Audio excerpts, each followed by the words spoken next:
അപ്പേ നമ്മളെ കല്യാണം കെത്തിട്ടോ. കല്യാണം എന്ന് വെച്ചാൽ താലികെട്ട്. ഇന്ന് താലികെട്ടിൻ്റെ ദിവസം കേട്ടോ. കല്യാണം കഴിഞ്ഞിട്ട് ഏകദേശം ഇപ്പം 2-3 ആഴ്ച ആവാനായിട്ടുണ്ട്. ഈ വീഡിയോ എഡിറ്റ് ചെയ്ത് അങ്ങോട്ട് അപ്ലോഡ് ചെയ്യാൻ വേണ്ടിയിട്ടുള്ള ഒരു മടിയും എഡിറ്റിങ്ങിൻ്റെ മടിയും അങ്ങനെയെല്ലാം കൂടി ആയിട്ടാട്ടോ അത് കുറച്ച് ഡിലേ ആയത്. അങ്ങനെ അതാ ഞങ്ങൾ തലേന്ന് സ്റ്റേ ചെയ്തതും കാര്യങ്ങളൊക്കെ ഞാൻ പറഞ്ഞിട്ടുണ്ടല്ലോ. അപ്പോൾ അവിടുന്ന് വന്ന് ഞങ്ങൾ കല്യാണ മണ്ഡപത്തിലെത്തിയിട്ടോ. കല്യാണ മണ്ഡപത്തിന് മുമ്പിലെത്തി ഞങ്ങൾ കുറേ സമയം ഇരുന്നതിന് ശേഷമാണ് മണവാളൻ, അതായത് കല്യാണ ചെക്കനെ അങ്ങോട്ടേക്ക് സ്വീകരിക്കുന്നതും ആക്കുന്നതൊക്കെ ആയിട്ട് കുറേ ചടങ്ങുകളും കാര്യങ്ങളൊക്കെ ഉണ്ട് കേട്ടോ. ഇതൊക്കെ ഞാൻ ഫസ്റ്റ് ടൈം ആയിട്ടാട്ടോ കാണുന്നത്. പിന്നെ ആണെങ്കിൽ ഫസ്റ്റ് ടൈം ആയിട്ടാണ് ഇങ്ങനെ ഒരു കല്യാണത്തിന് പോകുന്നത് കേട്ടോ. കൂടുതലും നമ്മളെ ആൾക്കാരെ കല്യാണത്തിനായിട്ടോ പോവല്. ഈ കല്യാണ മണ്ഡപം ഒരുക്കിയതും ഒക്കെ കാണാൻ നല്ല രസമുണ്ട് കേട്ടോ. എനിക്ക് ഇഷ്ടപ്പെട്ട ഞാൻ കുറേ സമയം അത് വീഡിയോസായിട്ടും ഫോട്ടോസായിട്ടൊക്കെ എടുത്ത് ഇങ്ങനെ കുറേ നോക്കിയിരുന്നേ.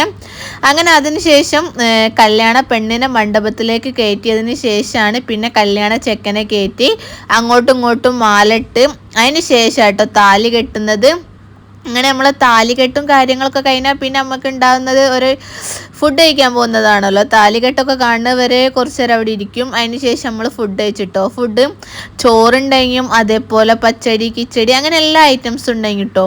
പിന്നെ അതിനുശേഷം ഒരു പഴവും അതേപോലെ പപ്പടം പിന്നെ അടപ്പായസം ഉണ്ടായും അതേപോലെ സേമിയ പായസം ഉണ്ടായും കേട്ടോ.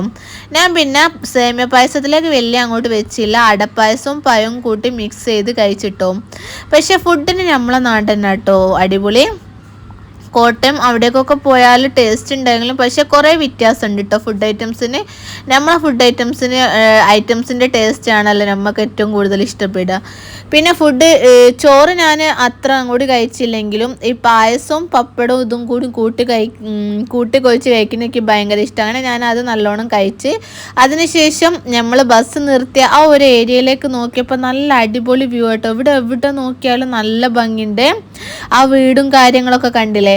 അങ്ങനെ ഞങ്ങൾ അവിടുന്ന് ഫുഡൊക്കെ കഴിച്ച് കഴിഞ്ഞ് യാത്ര തിരിച്ച് നമ്മൾ പൊലിച്ചക്ക് 1 മണിയായപ്പോൾ നമ്മൾ വീട്ടിലെത്തിയിട്ടുണ്ട് കേട്ടോ. ആ ഒരു സമയപ്പാട്ടോ കല്യാണ പെണ്ണിനെ വിളക്കും കാര്യങ്ങളൊക്കെ കൊടുത്തിട്ട് വീട്ടിലേക്ക് കയറുന്ന ഒരു ചടങ്ങ് ആ ഒരു സമയം തന്നെ ചെയ്തിട്ടുണ്ട് കേട്ടോ. അങ്ങനെ ഈ കല്യാണ പെണ്ണിനെ വീട്ടിലേക്ക് കയറ്റുന്ന ഈ ഒരു പരിപാടിയോട് കൂടി നമ്മളെ ഇന്നത്തെ ഈ വീഡിയോ ഞാനിവിടെ അവസാനിപ്പിക്കാം കേട്ടോ. അപ്പോൾ റിസപ്ഷൻ്റെ വീഡിയോ ആയിട്ട് ഞാൻ ഉടൻ തന്നെ വരട്ടോ. അപ്പോൾ ഈ വീഡിയോ ഇഷ്ടപ്പെട്ടാൽ ലൈക്ക് ചെയ്യുക. സബ്സ്ക്രൈബ് ചെയ്യാത്തവരെന്ത് ചെയ്യണം?